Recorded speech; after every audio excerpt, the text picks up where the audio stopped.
Chrystal, I just, again, like to have conversations with my neighbors, and goes where it goes, and just say what you want to say, but I start at the beginning of where were you born and where were you raised? I was born in Fort Riley, Kansas, but I was raised here in Washington. And tell me about your home life. What was that like? My home life? Yeah.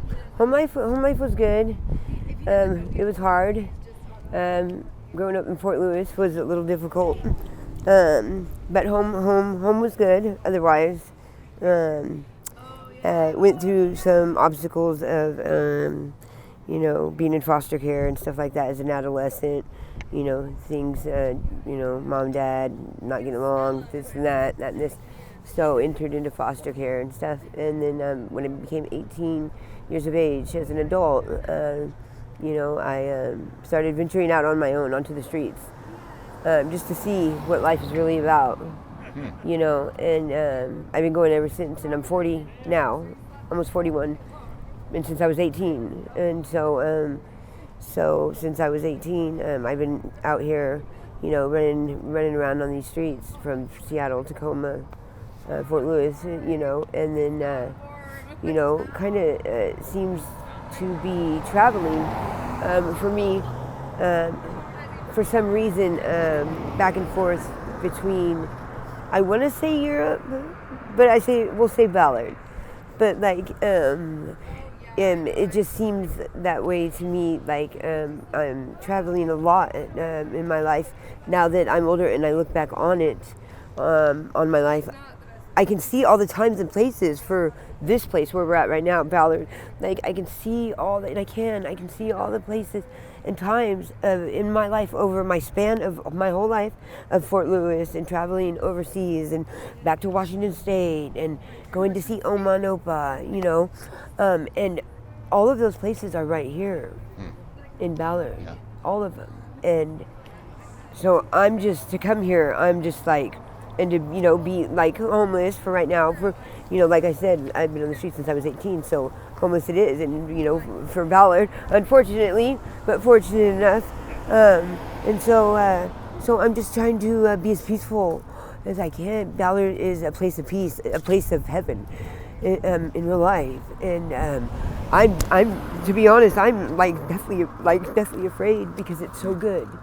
It is. Yeah, it is. I like Ballard a lot. Man, I love Ballard. It is so good. It's so good that we have to do almost things that we don't, our morals kind of even go against, if you will, on purpose, just because we're really, for some of us, Yeah. So I'm curious about your childhood growing up. You said that. How old were you when you were with mom and dad and then went to foster care? Yeah. At how old? What was I? Like 12. So you remember? Yes.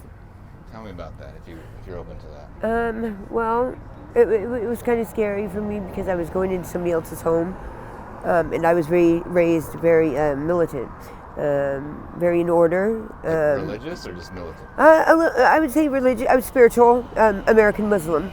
I grew up American Muslim on Fort Lewis, growing up. All three of us did, my two sisters and I. We were not to touch food, the table, the silverware, unless we had prayed in sequel, out loud, and sit a very certain way, fingernails washed, you name it. And it was like that all the time. Was this with your foster? My parents. Or your biological? Gotcha. Yeah. And so to leave that and then go be free, at 12 in somebody else's home, was very, very different. Very different for me. Yeah. I didn't do so well. I found myself running away back to the streets all the time. Yeah. Why do you think that was? Searching for the Lord. Searching for the Lord, never have given up on the Lord. Never. And I found him. Finally. And tell me about your sisters. Were they with you in that home? No. Did they go with you? You just went by yourself? Yeah. Oh, Yeah. That sounds terrible. Yeah. Sorry. Yeah. That's okay. My little sister, she did go with me for a little while. But then we were separated, and it was just me going to these homes. But yeah. Yeah. So you were there from 12 to 18. Yeah. And when you turn 18, you're like, I'm out of here. Right. Exactly. Yeah. Yep. Onto the streets, or to figure out. I did telemarketing as a place of employment for a little bit. So what you did have when you were on the streets, you worked as well? A little bit, and then I was a janitor for an ecology building because I was going to try to get into the ecology building workforce by sneaking in as a custodian, a janitor at night. But for some reason that didn't work out either. I ended up, I guess, leaving that building, that place of employment. It just, I guess, I never went to go pick up my paycheck, or even, I remember. Yeah. Oh, So, we all leave jobs and different jobs. Right. Yeah. Yeah. Yeah. So I'm curious. I cannot help but ask about your tattoos on your eyes. Oh, my teardrops on Your my face. teardrops? Yes, I highly regret. I do regret them now. I do. But a part of me doesn't, for the simple fact that, the longest sentence in the Bible is that Jesus wept. Somebody told me, and it is. And so I like to say that I weep with him. And I wanted him one day, obviously, to see that. I love that. And one day he will wipe that from me. And more than likely, probably when I start cleaning up my life and probably getting some kind of permanent housing or stepping into treatment or something. He has promised us that we all have a new body in real life, and we really do. He does have that for us, depending on what we do to reach it. Yeah, I'm not sure, but my guess is you don't have to do anything to. Right. No. Yeah. Right? Yeah. No. But we would have to definitely be in contact, or in tune, if you will, with the Lord somehow, right? So in order to retrieve something like that, maybe with your local church or what have you. I'm sure we're going to get to that, and one day, and we are. Well, you grew up Muslim. American Muslim. And then it sounds like it's a little bit different now. Only because I'm filthy and I curse, and I masturbate. So yes. Oh, yeah. in the club. Yeah. And I'm obviously not married, so I'm not masturbating about good things, obviously. So I'm just for the record. But you be you, right? It's like you don't have to. Exactly. Be you. No judgment here. It's like. Right, that's what the Lord says. Yeah. Yep. He's like, I don't tell you. We'll talk about it later. That's right. Especially if we need to, because I have a question. Like he's silly, but yeah. Well, tell me, how long have you been in Ballard? I've been here almost a year. Oh, gotcha. And where were you before that? Tacoma. Gotcha. And down in Seattle, downtown. Yeah. So. Yeah. Is there something that you'd want the people of Seattle to know?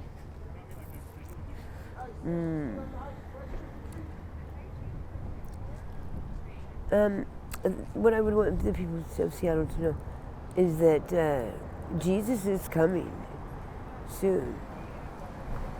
He really is, and I'm only saying that because he has spoke to my spirit here lately, because I'm kind of going through some just depression and stuff right now, a little bit deep right now, things in my ears and stuff that just overusing and stuff like that, and just so I have to listen a lot harder to the Lord, and I do, because of a lot of things, my stubbornness and filth in my ears and stuff. So if you will, so me having to listen harder, much harder to him, he is telling me more serious things than I want to know or hear at a time that it is really coming and that we're at. And he just, I would want Seattle to know that Jesus is really coming, and he is, and I just, it's like wherever you go, there you are, he says. Wherever you go, there you are, Chrystal. Wherever she goes, there she is. Wherever he goes, there he is. Wherever you go, there you are. Is what the Lord says to me, all of us. And he says it right next to, I don't know if people are in tune yet to be able to hear that. We do have to be in tune. It's me as well. I'm one to talk. We have to practice what we preach. But I know that Ballard, like the church down the street, the red church by the park, that St. Luke's. St. Luke's, thank you, St. Luke's. That was my grandmother's house once upon a time. But you could see God is moving. Of course. and I believe that he does reside here. I do, him and Christ. If I may, I don't want to touch on it too much, but yes, Seattle needs to know that Jesus is coming. Jesus is coming soon, and so we all need to be ready for that. And Ballard, that's all Ballard has ever done. Every day, as we speak right now, look, I mean, they're ready for him to come. This is what they want to be doing when he comes. Nothing else. They want to be doing that. Out of curiosity, with that belief system or belief, when he comes, what do you think will happen when he comes? Oh, or what's the hope, I guess? Oh, yeah. The hope would be that the doors here in Ballard, whether it's that church, I'm sure it is. That's what he keeps speaking to my heart and saying he does. Whether it's that one or one here down the street, but it is Ballard. It is Ballard. But I would hope that when the doors open, with him coming in or coming out of it to the people, that all goes well as it should, and it's going to. It's going to. But that's a lot to chew and bite off right now for anybody. Yeah. But it's the truth. Yeah, and we have done it. It's us that are welcoming it in and doing exactly, you know what I mean? That ocean is full. I'm just saying, it is my biggest worry that he's got, and then, that's Jesus, right? But then we have God, we have the creator of the universe who's going, you see this water? Yeah, a flood can come. You are not promised tomorrow, none of you. You know what I mean? And God's sitting over here saying this, but Jesus is here and we're trying to, but God's like, yeah, what are you guys going to do? Get it together, you know what I mean? Yeah. That's why he says, I sent my son. So, sorry, I'm looking at your tattoo. Trying to read. Oh, this is Fierce Warrior. My brother Daniel, my younger brother, he has exactly the same in black and red, just like that. So I wanted to copy him really bad, so I did. But yeah, so that says Fierce Warrior, and then that was just a cross that I did. I just wanted a cross there. And this right here is 113% pure, because I put that there 100 because people are always saying, I'm 100% real or something, and so I just thought that I'm 100%, I'm 113% pure. 13% more pure. Yeah, right, exactly. 12 disciples plus 1 equals 13, which was Jesus. And Jesus is a righteous man. 13 is a righteous number. It's curious for me. You're the most religious person I've talked to. Oh, okay. Oh, yes. Religious forward, I should say. Yes. I don't really know. I talk to people a short amount of time. Yeah. But you're really God-centered and yes. Christ-centered and I am. the Lord. And I am. They are too. Yeah. They are. They are. Which I run into lots of people that are believers and. You'd be amazed if you. If you sat down and actually got into one of their hearts. Yeah, no, that's God's child. And they know it. And this one here says true. Stay true. Stay true. Got it. Take it all together. I like that, so that when I pray, that's what it's seen. At least that's what my hope was. Either that or when I'm going to fight one day or something. I don't know, the good fight. That's all they were going to see was that. Exactly. That's right. Yeah. Stay true. I guess you triggered a thought in my head. As I guess female identifying, would you consider yourself you're a woman? Right, yeah. What's that like being on the streets for 20 years? Man, it's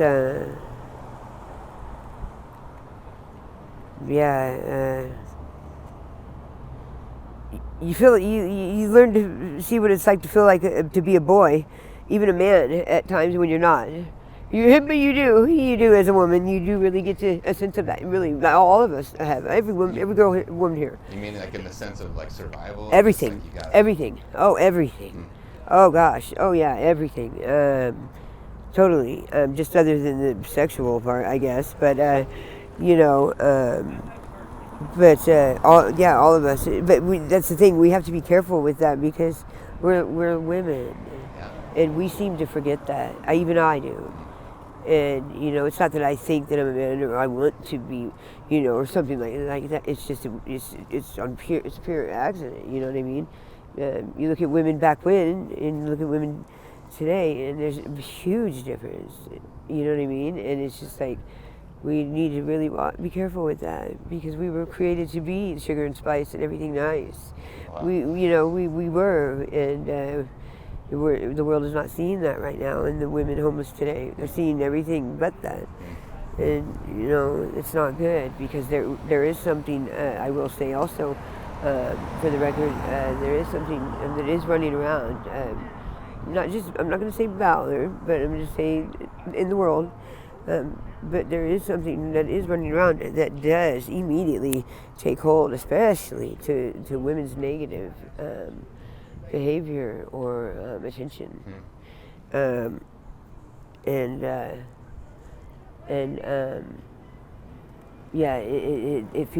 feeds off of just that.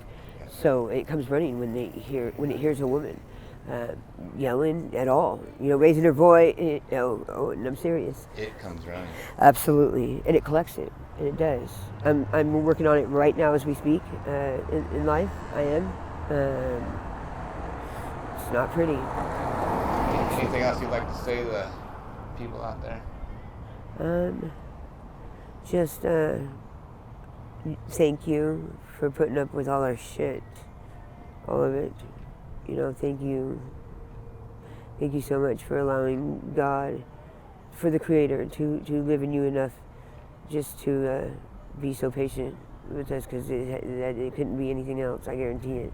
It is God within them that is the patient one. I see it in every single person here. You know what I mean? And it's really nice to know that we're so welcomed for coming from and having nothing and needing help. And it just so happens that a few of us came to Ballard and refused to leave. Like, we're called here, because we want to be like what you guys are. We want to be like those houses down in that neighborhood right there. That's who I am.